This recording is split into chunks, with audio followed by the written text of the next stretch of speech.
right, so Act 2, Scene 3, we're going to see Friar Lawrence now. And at the beginning of this scene, he gives a soliloquy or a speech about life and how in life there's good and bad, but when there's an excess of good or an excess of bad, when one or the other is predominant, that's when you end up having problems. So everything needs to be in balance, but there is good potential and bad potential in everything. And I think you can compare that to love and Romeo and Juliet's relationship. So I'll just start off with Friar's speech, and Romeo is on his way to talk to the friar. The friar's the one who can marry them, and Romeo and Juliet. And Romeo is going to talk to the friar about this wedding that's coming up.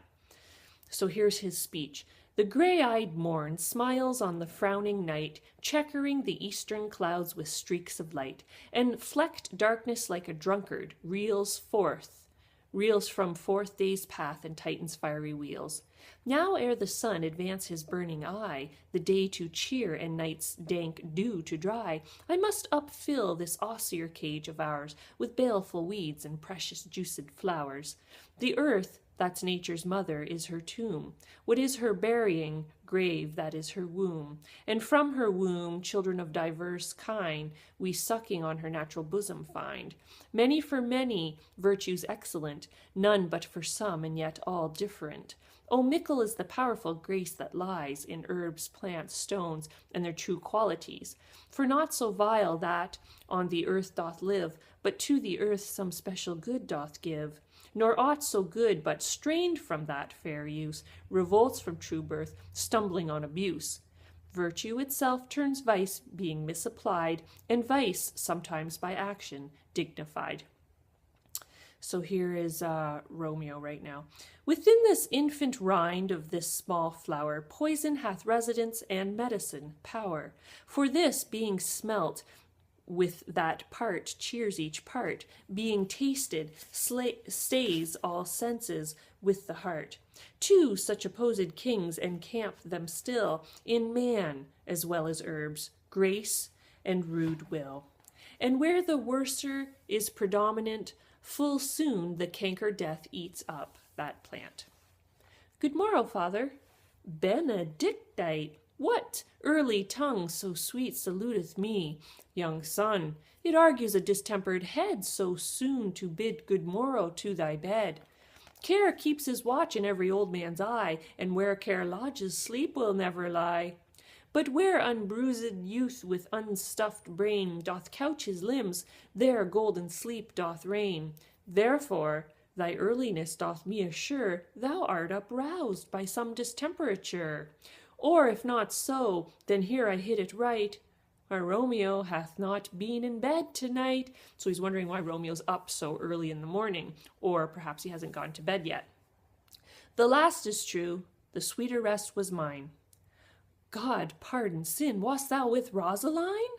With Rosaline, my ghostly father? No, I have forgot that name, and that name's woe. That's my good son. But where hast thou been then? I'll tell thee ere thou ask it me again. I have been feasting with mine enemy, where on a sudden one hath wounded me, that's by me wounded. Both are remedies, within thy help and holy physic lies. I bear no hatred, blessed man, for lo, my intercession likewise steads my foe. So he's speaking kind of in riddles, and Friar Lawrence says, Be plain, good son, and homely in thy drift. Riddling confession finds but riddling shrift. Then plainly know my heart's dear love is set on the fair daughter of rich Capulet. As mine on hers, so hers is set on mine, and all combined, save what thou must combine by holy marriage. Where and when and where and how we met, we wooed and made exchange of vow. I'll tell thee as we pass, but this I pray, that thou consent to marry us today. Holy Saint Francis, what a change is here! Is Rosaline, whom thou didst so love so dear, so soon forsaken?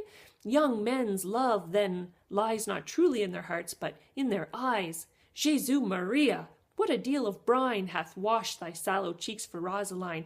How much salt water thrown away in waste, to season love that of it doth not taste! The sun not yet thy sighs from heaven clears, thy old groans ring yet in mine ancient ears. Lo, here upon thy cheek the stain doth sit of an old tear that is not washed off yet. If ever thou wast thyself and these woes thine, thou and these woes were all for Rosaline. And art thou changed? Pronounce this sentence then. Women may fall when there's no strength in men. So he's talking about how Romeo can quickly change his mind, and he's not strong in his convictions, and he's weak in his mind because he can flip-flop from one girl to another so easily. Well, he says to Friar, thou chidest me often for loving Rosaline. Oh, for doting, not loving, pupil mine. And he says, you badest me to bury my love. You wanted me to stop loving Rosaline.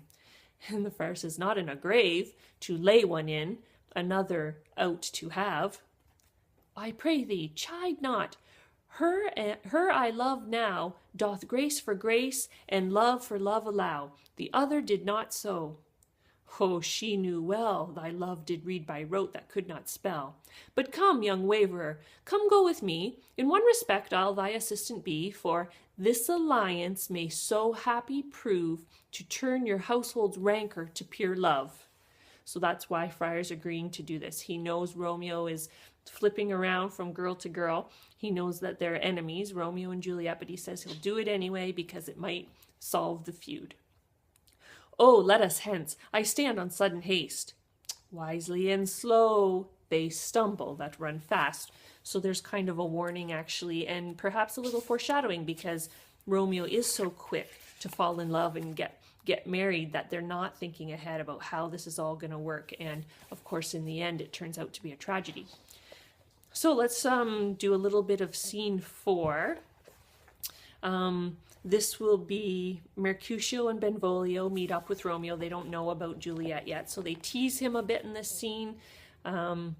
They talk about how Romeo is infatuated and in love, and for some reason Mercutio's ribbing him about this. They talk about Tybalt and how Tybalt has sent a challenge on Romeo's life. So remember, Tybalt saw Romeo at the party, and he sent a message to Romeo's house saying that he wants to duel with Romeo, a sword fight. And then they make fun of Tybalt. Tybalt's an excellent fighter. He follows the proper steps when sword fighting. Mercutio doesn't. He just likes to throw his sword about and jump about and fight without using the proper steps that they're taught. So they make fun of Tybalt when they bring up this duel, and they tease Romeo. There's a lot of sexual innuendos here, so you can look those up online if you like. I won't explain them here, but Mercutio uses a lot of them. All right, so they're talking about Romeo right now. Where the devil should this Romeo be? Came he not home tonight? Not to his father's, I spoke with his man. Why, that same pale, hard-hearted wench, that Rosalind, torments him so, that he will sure run mad. Tybalt, his kinsman to old Capulet, hath sent a letter to his father's house. Oh, a challenge on my life. Romeo will answer it. Any man that can write may answer a letter. Well, nay, he will answer that the letter's master how he dares, being dared. Oh, alas, poor Romeo, he is already dead, stabbed with a white wench's black eye, shot through the ear with a love song, the very pin of his heart cleft with the blind bow-boy's butt shaft. And is he a man to encounter Tybalt? Why, what is Tybalt? Oh, more than prince of cats. He is the courageous captain of compliments. He fights as you sing prick song, keeps time, distance, and proportion. He rests his minim rest, 1, 2, and the third in your bosom. The very butcher of a silk button, a duelist, a gentleman of the very first house, of the first and second cause. Ah, the immortal passado, the punto reverso, the high. The what? Oh, the pox of such antic, lisping, affecting phantasmins, these new tuners of accents. By Jesu, a very good blade, a very tall man, a very good whore. Why is not this a lamentable thing, grandsire, that we should be thus afflicted with these strange flies, these fashion mongers, these pardon me's, who stand so much on the new form they cannot sit at ease on the old bench? Oh, their bones, their bones. Here comes Romeo, here comes Romeo. Without his roe, like a dried herring, O flesh, flesh, how art thou fishified? Now is he for the numbers that Petrarch flowed in. Laura to his lady was but a kitchen wench. Mary, she had a better love to berhyme her. Dido, a dowdy. Cleopatra, a gypsy. Helen and Hero, Hildings, and harlots. Thisbe, a grey eye or so, but not to the purpose. Signor Romeo, bonjour. There's a French salutation to your French slop. You gave us the counterfeit fairly last night. Oh, good morrow to you both. What counterfeit did I give you? The slip, sir, the slip. Can you not conceive?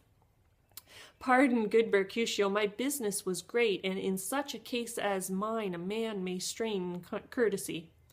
Well, that's as much as to say such a case as yours constrains a man to bow in the hams. Meaning to curtsy? Oh, yes, thou hast most kindly hit it. A most courteous exposition. Nay, I am the very pink of courtesy. Pink for flower, right. Why then, is my pump well flowered? Sure, wit, follow me this jest now till thou hast worn out thy pump, and when the single soul of it is worn, the jest may remain after the wearing solely singular. So they're joking around. There's a lot of puns on singles and souls. Again, you can look that up, but it's not really essential to the plot. It's just setting the mood here. Oh, single-souled jest, solely singular for the singleness. Come between us, good Benvolio, my wits faint.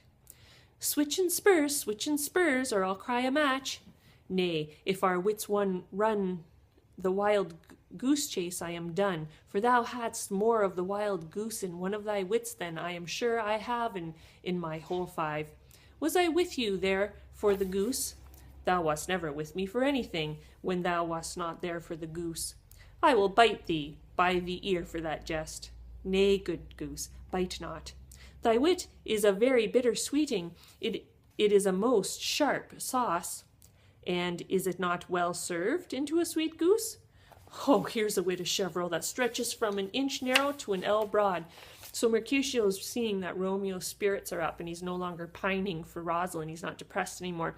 So Mercutio kind of likes that Romeo is himself now. But when Mercutio finds out Romeo's just in love with another woman, though, he's going to be angry again. I'll stretch it out for that word broad, which, added to the goose, proves thee far and wide a broad goose.